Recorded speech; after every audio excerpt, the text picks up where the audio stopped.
Okay, fourth standard. Today I am going to start a new chapter, chapter number 6, Aira's flower garden. यहाँ पे एक girl का नाम है, उसका नाम आयरा है, उसका फ्लावर का गार्डन था। तो ये क्या है इस स्टोरी में, वो सब हम आगे पढ़ के फाइंड करेंगे। Let's read and find out what is happening in this chapter. Ayra, a young girl from village Shihejo in Indonesia, has been selected to become a flower gardener. Ayra एक छोटी सी गर्ल थी जो शिजो करके एक village की थी, जो Indonesia करके जगह में है। उसको सिलेक्ट किया था फ्लावर गार्डनर के तरीके से वहाँ के लोगों ने, या वहाँ के गवर्नमेंट ने, या वहाँ कोई कंपटीशन होगा उसमें। Okay, it is a proud moment for her village and a dream come true for Ayra. अभी उसके विलेज के लोगों के लिए ये एक बहुत प्राउड मोमेंट था कि उनके विलेज की एक लड़की को इस तरीके से सिलेक्ट किया था। और आयरा के लिए तो एक ड्रीम हुआ, उसका जो ड्रीम था वो साकार हो रहा है, ऐसा उसको लग रहा था। As she is a smart hard working girl who loves flower. Ayra जो थी वो बहुत स्मार्ट और हार्ड वर्किंग गर्ल थी और उसको फ्लावर्स बहुत पसंद थे। She has been given a book with all the information about the flowers to grow, what flowers to grow.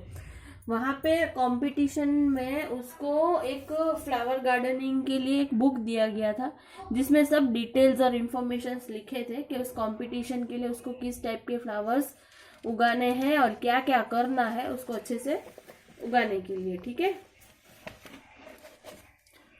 What kind of fertiliser to use, और कौन से फर्टिलाइजर्स यूज करने हैं वो फ्लावर के लिए। What kind of soil to prepare for them, किस type की मिट्टी चाहिए, and so on. She had studied the book within 3 months so that she is ready for the next meeting. उसने उस बुक को 3 महीने में पूरा पढ़ लिया था, और इतने अच्छे से पढ़ लिया था कि नेक्स्ट जो 3 महीने के बाद जो मीटिंग आने वाली थी, वो मीटिंग में उसको सब याद रहे, सब पता हो क्या क्या करना है, कैसे करना है। However there is one problem, लेकिन यहाँ एक प्रॉब्लम थी। Ayra don't know how to read. Ayra को बुक तो मिली थी पर उसको रीडिंग आती नहीं थी। On top of that Ayra has to design a kite for her village for the annual kite competition. एक प्रॉब्लम उसके लिए सबसे बड़ी ये प्रॉब्लम थी कि उसको पढ़ना नहीं आता, तो बुक में से पढ़ेगी कैसे। और दूसरी प्रॉब्लम ये थी कि उसको उसके विलेज के लोगों के लिए काइट बनानी थी, जो एनुअल काइट कंपटीशन में वो काइट ले जाने वाले थे, तो उसके विलेज वालों को भी उसको हेल्प करना था। Ayra sat for hours under a jambu tree. Ayra एक जाम्बू के ट्री के नीचे बहुत घंटों तक बैठी रहती है।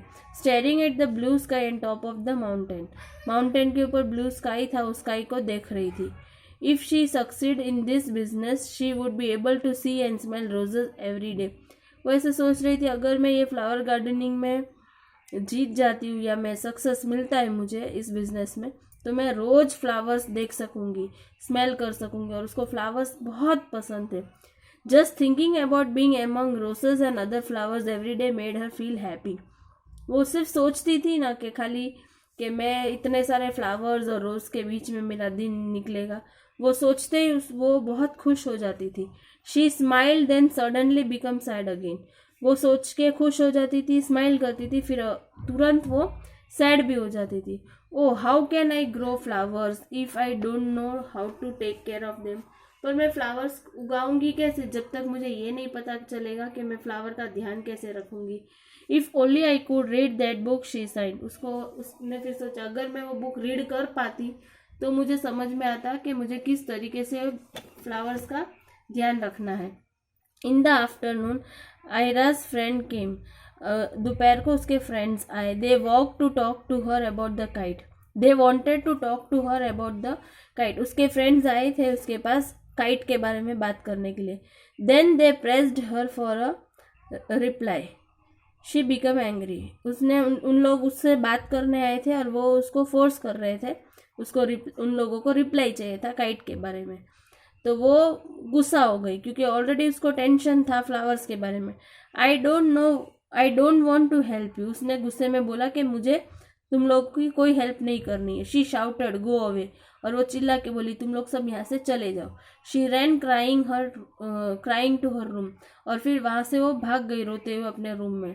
हर फ्रेंड स्टेयर्ड एट सरप्राइज, उसके फ्रेंड सब एक दूसरे को ऐसे घूर के देख रहे थे सरप्राइज में कि ये क्यों ऐसे बिहेव कर रही है, इसको हुआ क्या है।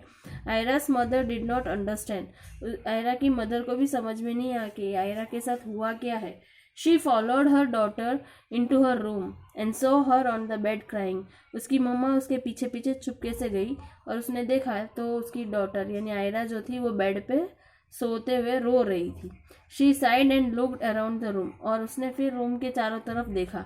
She saw something on the table, और टेबल पे उसकी मम्मा को कुछ दिखा।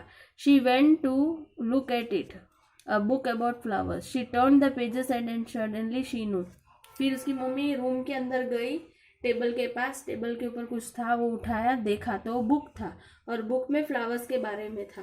तो वो उसकी मम्मी समझ गई कि इसको हुआ क्या है। Backing in the sitting room she face Ayra's friend, Ayra is in a trouble. She told them she needs your help to make her dream come true. फिर उसकी मम्मी बाहर आई और उसकी मम्मी ने उसके फ्रेंड को बोला कि आयरा जो है वो एक ट्रबल में है और उसको तुम लोगों की ज़रूरत है ताकि वो अपना ड्रीम पूरा कर सके। ऐसा उसकी मम्मा उसके फ्रेंड्स को बताती है। विल यू हेल्प हर, फिर उसकी मम्मा पूछती है क्या तुम उसकी हेल्प करोगे।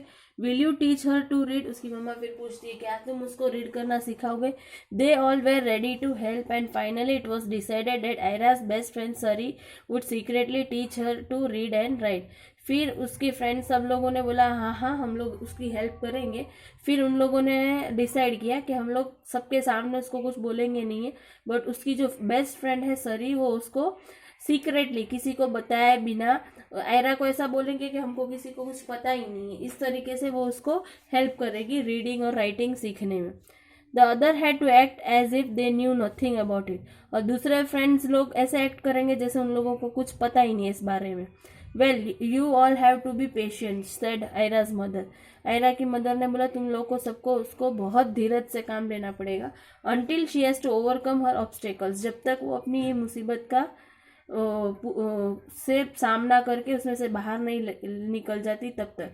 Ayra obviously will not be able to help you with the kite, और जब तक वो अपना ये ऑब्स्टेकल अपनी ये मुसीबत से बाहर नहीं आ जाती तब तक वो तुम लोगों की हेल्प भी कुछ कर नहीं पाएगी। सो तुम लोगों को भी बहुत धीरज रखना है पड़ेगा।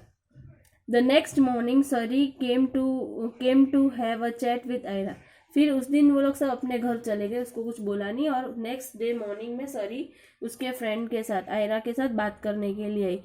This is unbearable because I can't read, तो सरी के साथ बात कर रही थी तो आयरा ने बोला यार मुझसे सहन ही नहीं हो रहा है, अनबेरेबल मेरे से सहन नहीं हो रहा है कि मैं पढ़ नहीं पा रही। I won't be able to have that flower plantation, I won't be able to have that flower plantation, मुझे पढ़ना नहीं आता इसलिए मैं फ्लावर प्लांटेशन भी नहीं कर पाऊंगी।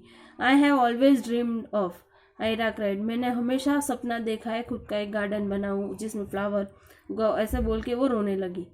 तो सरी बोली don't be sad Ayra, sad मत हो Ayra, I am going to teach you every day until you are able to read and write, मैं तुझे पढ़ना लिखना सिखाऊंगी, जब तक तुझे नहीं आ जाता तब तक मैं तुझे पढ़ना लिखना सिखाऊंगी।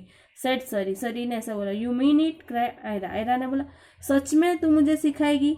If you do your best you will be able to read within 1 month, उसने बोला अगर तू पूरी मेहनत करेगी तो तुझे 1 मंथ में मैं तेरे को रीड करना लिखना सिखा दूंगी। सरी ने बोला, replied Sari, I will do my utmost, Ayra promised, Ayra ने बोला मैं भी अपनी पूरी मेहनत करूंगी पढ़ने के लिए सीखने के लिए। Here I am stopping my explanation. Leftover chapter I will explain you tomorrow. Today you have to go through the explanation at least 3 to 4 times. And at least 3 times आपको देखना है। 10 मिनट्स का वीडियो है तो 30 minutes तो सिर्फ आपको देखने में ही जाएगा, ठीक है। उसके बाद आपको कुछ डाउट है तो आपको पूछना है। And then you have to write the hard words. Okay? Bye.